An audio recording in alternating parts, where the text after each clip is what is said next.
Český rozhlas Hradec Králové. Regionální scéna. Znělka zazněla, trochu matematiky na začátek nebude škodit, ale samozřejmě nejprve se hodí představení. Opět tady velmi rád vítám zpěvačku, šansoniérku Věru Weisserovou. Dobrý den, ahoj. Ahoj.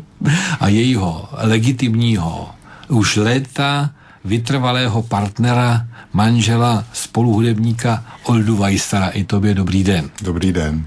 Nevidíme se poprvé. A tam jsem vedl řeč, přátelé, hned z kraje. 5 let a 1 měsíc je to od chvíle, kdy jsme tady seděli naposledy. Je to možné vůbec? Věřili byste tomu? Čas letí, Františku. Ano, to je pravda, čas letí neustále, tak si řekneš, teď já jsem zpěvačka, já bych zase měl udělat CDčko. No a jsme u toho, to je dobře.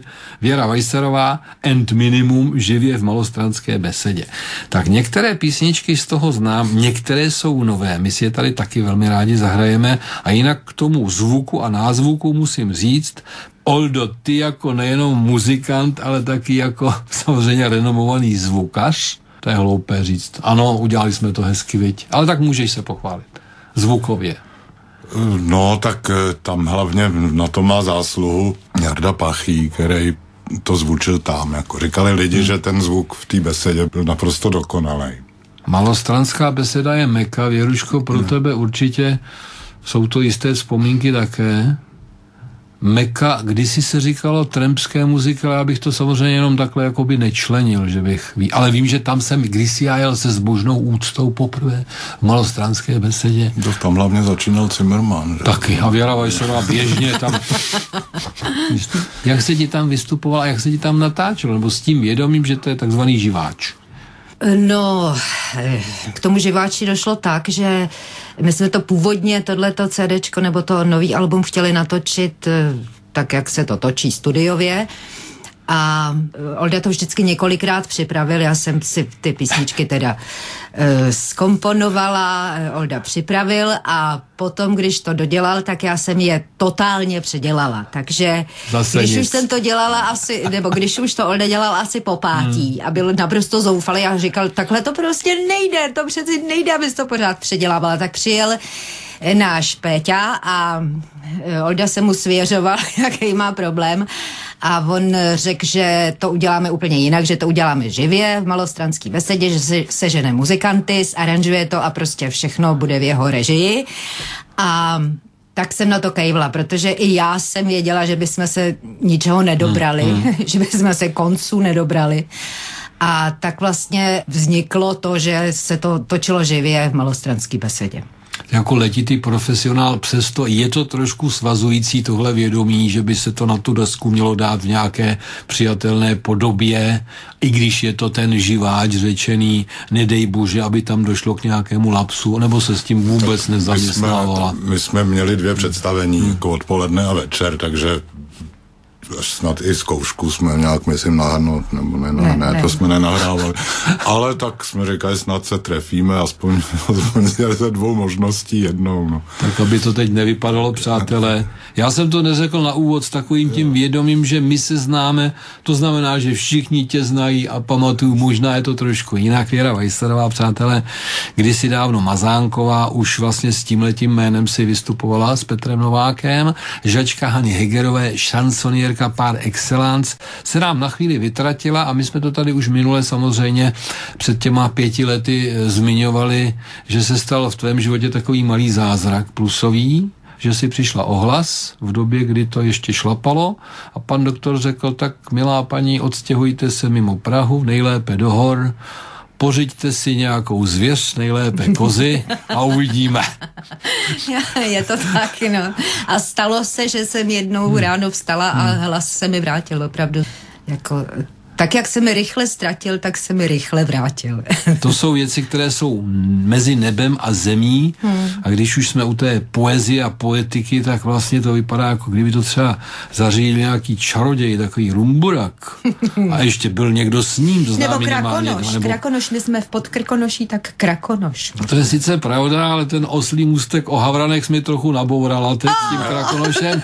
To nevadí, přátelé, představte si situaci, že letí rumburak a vedle něj na tom roztaženém kabátě Krakonoš. Je trochu větší, ale to nevadí, nesou společně stejnou píseň, tak abychom si rozuměli. Havrani.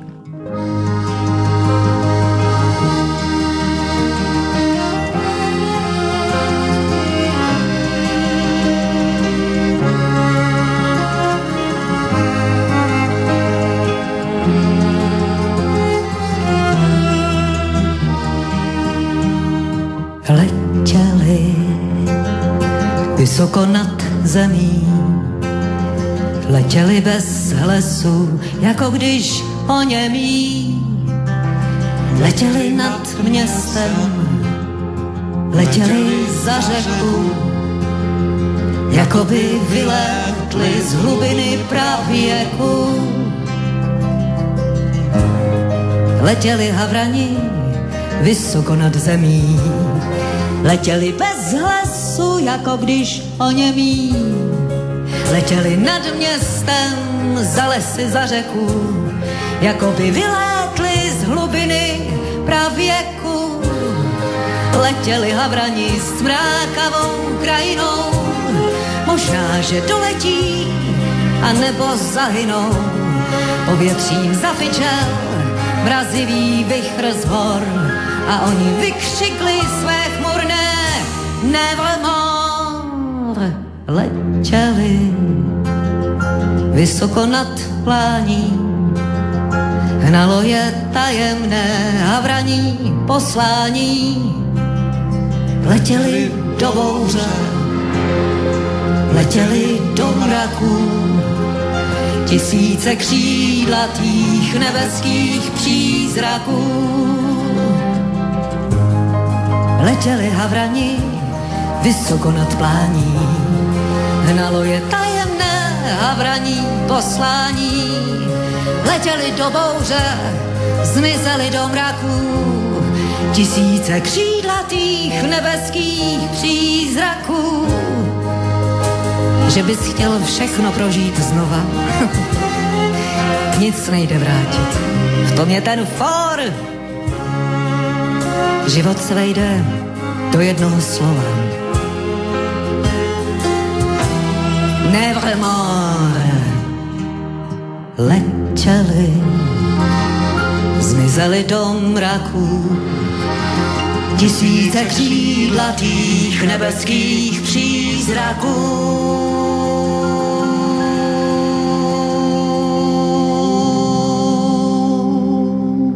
Posloucháte regionální scénu, která začala nadmíru hezky a veselé. A teď musíme ale, Věruško, říci, že Havrani je opět dílo, myslím, textové Jirky Žáčka, kteráž to spolupráce vás dvou trvá už drahně let teď. No to už hodně drahně let, ano. Myslím, že tak přes 20. A já vím, že to jsou citlivé věci, ale nemohu se vyhnout, že to vypadalo, že budou takové problémy z jeho strany, že třeba už nenapíše naštěstí, pojďme to zaťukat všichni, píše stále a píše pořád dobře a pořád je to ten starý dobrý Žáček. Je úžasný, je pořád úžasný. A já, protože s ním už dělám takhle strašně dlouho, tak vlastně jsme zjistili, že máme spoustu stejných názorů na věci, na život a tak dále. Proto já bych samozřejmě byla hrozně ráda, kdybych si ty texty uměla psát sama, ale protože neumím a nikdy umět nebudu, už jsem to zjišťovala a zjistila naprosto. Ale člověk se může, jako se ti vrátil hlas, tak můžeš se někdy dobrat, přijde ráno, já mám text v hlavě. Ne? Myslím, že ne. Myslím, že ne, to je talent a tam to byla nemoc, takže jsou odlišné záležitosti. Prostě texty už nikdy psát nebudu a tak jsem vlastně když jsem se seznámila s textami kdysi Jirky Žáčka, tak to bylo úžasný, protože je to jako kdybych je psala já, je to přesně o tom a vlastně jakoby z mojí hlavy, je to fantasticky, jak jsme na sebe tímhletím napojení těma tématama. No a ještě i tou poetikou. A on má ještě ke všemu ty verše takový, jak bych to řekla, zpěvný, takový hudební, že to opravdu, jak jsem teda už říkala na té nahrávce v Malostranské besedě, já když si je přečtu poprvé a pak si ten text přečtu po druhý, tak opravdu mě ta melodie napadá na to hned.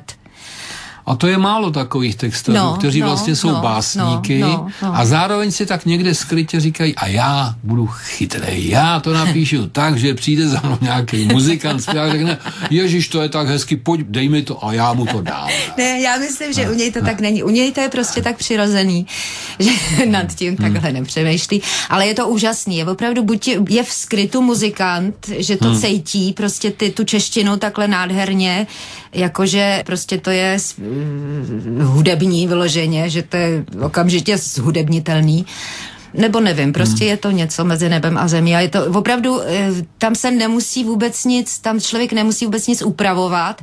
Ty dlouhý a krátký samohlásky, to prostě jde všechno sedne samo. To. Naprosto to sedne, no. Oldo, prosím tě, ty jsi takový, už jsi zvyklý, že jedeš s Věrou a jsi ta domácí dvojka, ale někdy jednička, ne? Já myslím. V Lecčems, ano. I v té muzice, protože nezapomínejme, přátelé, že Olda krom toho, že je vynikající zvukař, dělá dubbing, protože kromě muziky je potřeba se také něčím živit, to si nebudu nalhávat. Je hezký zpíváš všecko, já vím, ale jaká je situace dneska. Takže ty krom jiného, co všechno vlastně ovládáš za nástroje? Basu? Baskytaru? No tak ovládám se dá říct, že tu baskytaru tedy, no. Tak a akordeon, ale ten je tady... Na ten hraju. Vida? To je rozlišení, ano. No, tak a na co ještě hraješ, Oldo? No, vidíš to. Na nějaký ty klávesy, taky bych asi trošku, to jsem taky už jsem tak vystupoval veřejně na klavír a tak. Já jsem tě teda viděl na všechny 3 nástroje a já jako poučený laik jsem nepoznal, že na co hraješ a co ovládáš. Je to moje chyba? No, ne, to je správně. To je správně. Tak, vidíš to. A když už jsme u toho ovládání, Věruško, ty jsi taky ten zpěvák, zpěvačka, která má ovšem tu devízu, že nekouká jenom na druhé, jak umějí hrát, protože ty si vlastně tu kytaru tě provázela od samého počátku tvé kariéry, dá se říct. Že jsi si uměla. Ano. Tak já jsem chodila na konzervatoř na hereckou a vlastně tam jsme měli jako obor první 2 roky piano, druhý 2 roky kytaru. A předtím jsem spousty let chodila do lidové školy umění na housle. No vidíš, to jsme nesmíme housle, hrajeme na housle. A to my jsme dokonce i hráli ve smyčcovém orchestru spolu s Věrou. A teď já jsem se lekl, že Olda řekne, to svůj celý život ani neřekla.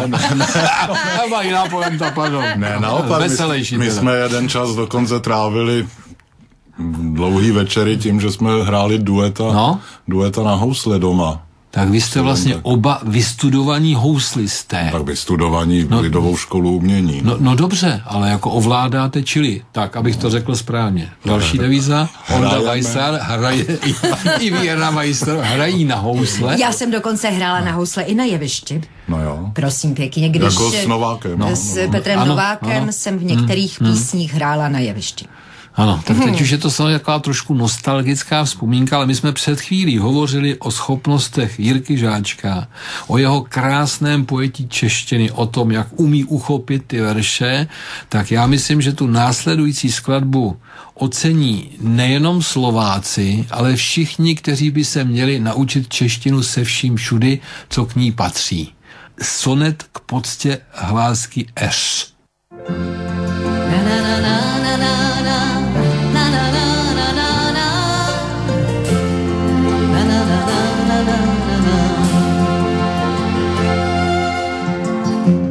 Bratříčci z říše řek a říček, řeřich a netřesků a bříz, kde kořenářky věří na žebříček, kde vášně vřou a řeč má říz, kde Zimbabové vříří a lid se koří, hořaří, kde z přísné pravdy zbude kouř a chmíří a přesto věříš, bude líp. Vy moře plavci českých moří, ať řvou lvy heraldická zvěř, na počest moudrých předků, kteří stvořili pro nás božské heř. Bratříčci z říše řek a říček, řeřich a netřesků a bříz, kde kořenářky věří na žebříček, kde vášně vřou a řeč má říz, kde Zimbabové vříří a lid se koří, hořaří, kde z přísné pravdy zbude kouř a chmíří a přesto věříš, bude líp. Kde z přísné pravdy zbude kouř a chmíří a přesto věříš, bude líp. To byla nádhera.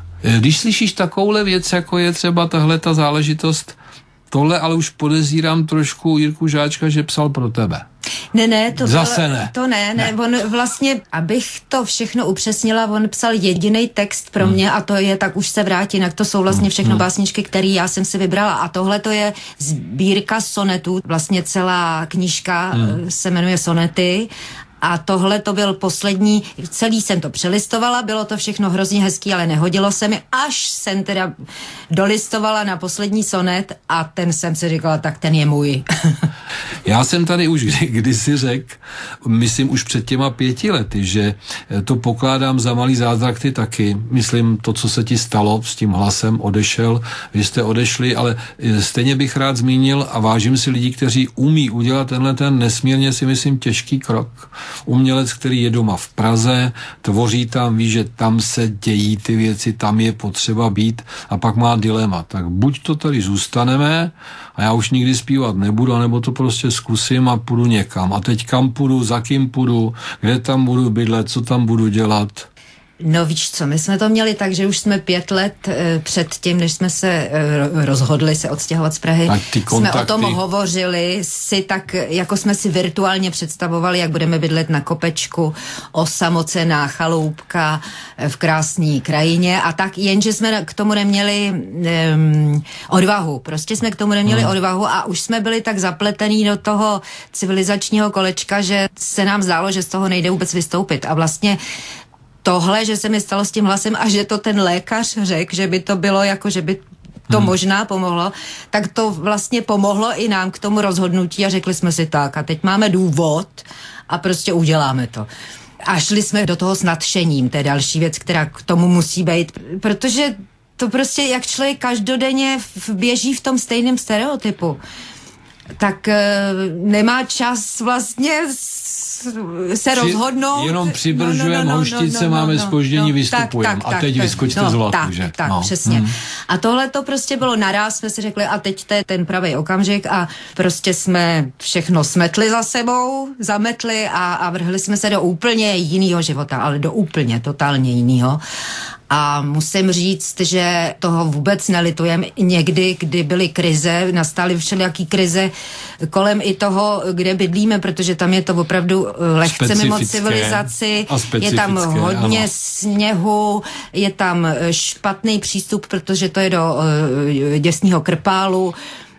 Teď zrovna nám se stalo, že nám studna, vrt 50-metrovej prostě nějak vprostřed přelomila skála, takže jsme byli tektonický zlom, takže jsme byli 3 neděle bez vody, ale i to, já jsem si říkala, to přeci je strašný, být 3 neděle bez vody, nebo to jsem nevěděla, jak dlouho, protože jsme čekali kvůli počasí na to, kdy ty sudnaři se tam dostanou, že jo, takže trvalo to 3 neděle prostě. Paničko. Ale i to je taková životní zkušenost, že si člověk uvědomí, jak strašně s tou vodou plejtvá. To je úplně zoufalý a já potom, když si musí chodit, naštěstí teda nám takhle, musím se přiznat, že nám přes sklep teče voda a ten pramínek jsme chytali na zahradě a měli jsme prostě užitkovou vodu jsme měli, kterou jsme si nosili v kanistrech, jo, ale bez toho zřejmě, kdyby nenastala tahle situace, tak bez toho by to asi nešlo, bez toho by bylo na odstěhování a teď máme 6 kos a stěhovat 6 kos a nás. To by nebylo. A to je takový ten pozůstatek vlastně, my jsme to tady sice minule zmiňovali, ale není od věci si to právě teď připomenout, že chovali jste kozy se vším všudy, vy jste je samozřejmě dojili, zpracovali jste mléko, dělali jste sýry a tak dále a tak dále. Vím, že jste tím pádem měli možnost poznat na dálku úředníky Evropské unie a chválit je, jak jsou bedliví a jak na všechno mysleli. Tohle to všechno jste překonali, ale pak se vrátil ten hlas. Vzpomeneš si na den, na datum dokonce? To si nevzpomenu. Tak zhruba roční období, alespoň. Jaro, léto, podzim, zima. Možná na jaře. No. Já si myslím, že to možná jako na jaře. Probudila se příroda, ty jsi vyšla ven a chtělo se ti za 5. Chtělo se ti zaspívat. Tak. Ten impuls přece musel nějak přijít. Nebo jsi to otestovala jen tak? Bylo krásně. Ne, víš co, já jsem ten krk měla pořád strašně stažený. Prostě celých těch, já nevím, 8 let, nebo jak mě to dlouho trvalo, jsem měla vlastně zánět hlasivek, zánět hrtanu, já nevím, všechno to bylo opuchlý, takže to člověk cítí, jak ten krk je takovej jako nepříjemně stažený. Ani to nepokouší, jasně. A právě, že když jsem ráno toho dne vstala, tak jsem si připadala, jak když mám hlavou, potom nic a pak tělo. Otevřeno do krku. No, takže tím pádem jsem si říkala, co se to stalo strašného, nemám krk. No a pak jsem zjistila, pak jsem začala teda hovořit, pak jsem začala i tvořit tóny a zjistila jsem, že to jde, takže takhle, to bylo prostě přes noc, stalo se to přes noc. Aha, ale já jsem si představil, že to bylo ještě dramatičtější, že s konkrétně nějakou celou dala lidovku před tím domem, že a výšky a ale to pak jsem 3 oktávy tam jsou zpátky, nádhera. Ne, to pak jsem si samozřejmě zkoušela a pak, ten hlas po tolika letech je trošičku takovej, jako že se moc nedá zpívat, ale rozespívala jsem se, rozmluvila jsem se, prostě velice. Malý zázrak se stal. Dnes to bylo především jak o životě, tak o vodě, tak o žitě, tak o kozách, tak o muzice a samozřejmě především o vztahu stále kladnému k životu a že se člověk nemá nikdy vzdávat, nám víceméně mezi písničkami sdělila Věra Vajsarová. Tak já jsem rád, že jste tady oba dva byli. Děkuji ještě jednou, přátelé, přeju šťastnou cestu domů a všechno dobré, jak v muzice, tak i v životě. Našimi hosty byli Olda Vajsa, díky, ahoj. Děkujeme za pozvání. A především domácí a nejenom domácí jednička Věra Vajsarová, zpěvačka, muzikantka, skladatelka, upravce dialogu. Chovatelka kos. A chovatelka kos. To byla pestrá regionální scéna, kterou vedl František Mifek. Mějte se hezky, naslyšenou, ahoj. Ahoj.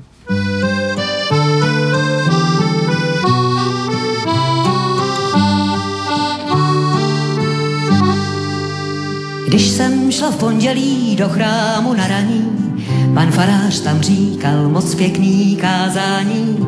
Všichni se styděli za svoje hříchy, jen moje srdce zůstalo tichý. Když jsem šla v pondělí do chrámu na raní, všichni mi říkali, mluvíš jak ze spaní. A pak se starali, co pak tě souží, že se ti po ránu hlavička krouží. Když jsem nic neřekla, pozvali lékaře, prohlíd mě po raní přímo tam na faře.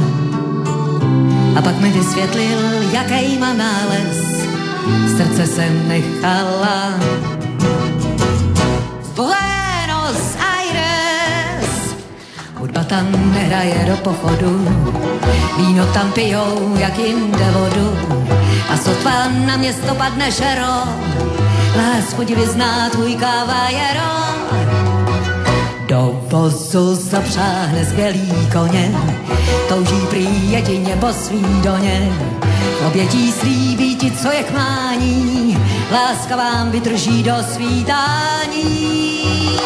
Opři se, amigo, zas do svých kláves, srdce jsem nechala v Buenos Aires. Opři se, amigo, zas do svých kláves, srdce jsem nechala v Buenos Aires. Hudbu tam slyšíš už dopoledne, když padne rána, tak teda sedne. Nikdo se nehádá o fazole, každej už taky byl jednou dole. Holky jsou milí a štíhlí v bocích, chlapi jsou mužní a černoocí. Ač někdy zahlídneš kasit dýku, život tam voní jako doutníku. Opři se, amigo, zas do svých kláves, srdce jsem nechala v Buenos Aires. Opři se, amigo, zas do svých kláves, srdce jsem nechala v Buenos Aires. Opři se, amigo, zas do svých kláves, srdce jsem nechala v Buenos Aires. Opři se, amigo, zas do svých kláves, srdce jsem nechala v Buenos Aires. Půjdu se projít zas na naši náves, mý srdce však zůstane